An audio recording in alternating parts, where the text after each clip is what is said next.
All right, so here we are looking at that scene that we created in the previous exercise using the Shadows Highlights command. And I've gone ahead and saved this progress file, intenselighting.psd, found inside the 17 Shads Highlights folder.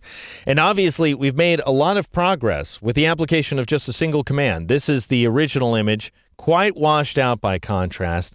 Something of a high key effect, but I think too much so. And this is the much more sculptural, intensely lit scene, thanks to Shadows Highlights once again. But I want to take it even farther. I'm going for this final effect, which is called the finalcalm.psd, once again inside that same 17 folder. And what I've done here is I've increased the level of saturation inside of the image across the board. So you might say, well, gosh, Deke, he's back to being sunburnt. I would argue no. In the context of the highly saturated scene, he looks quite good, in my opinion. We have these very bright highlights going on now, but there's still a lot of information inside those highlights. And then we pass into these intensely saturated midtones and shadows. And I think it makes for an image that really sizzles on screen. It's going to leap off the page, the whole number. It's also quite sharp, quite tactile. And it's a combination of adding two more filtering effects, Gaussian blur and high pass. So let's go ahead and see how Gaussian blur works here.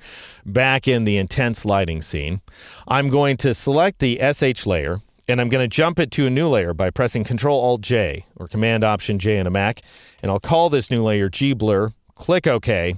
Now I'm going to apply Gaussian blur to this image by going up to the filter menu, choosing blur, and then choosing Gaussian blur, a command that I like so much that I've given it a keyboard shortcut of Shift F7 if you loaded D keys.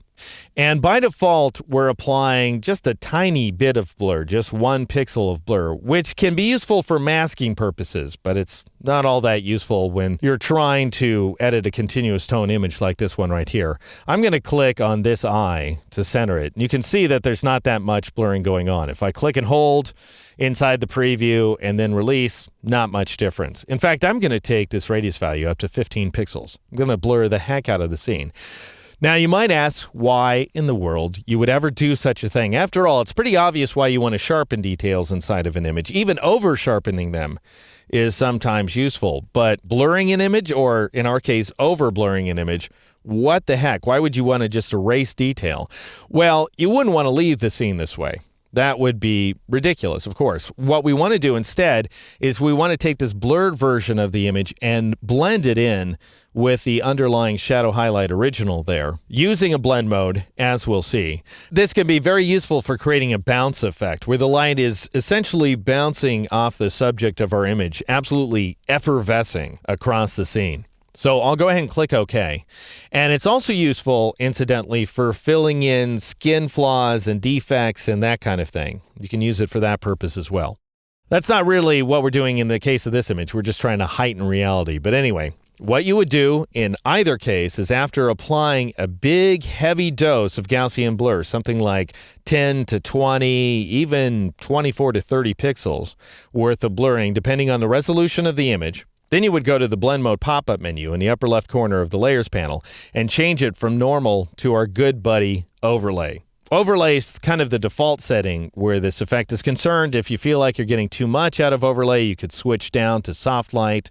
Or if you're not getting enough, obviously you could take it up to Hard Light or Linear Light, what have you. I'm going to stick with Overlay where this effect is concerned because it gives us that really great dynamic color there in the highlights and the midtones. Now the shadows are just wasted. I've just gotten rid of all the shadows inside the image.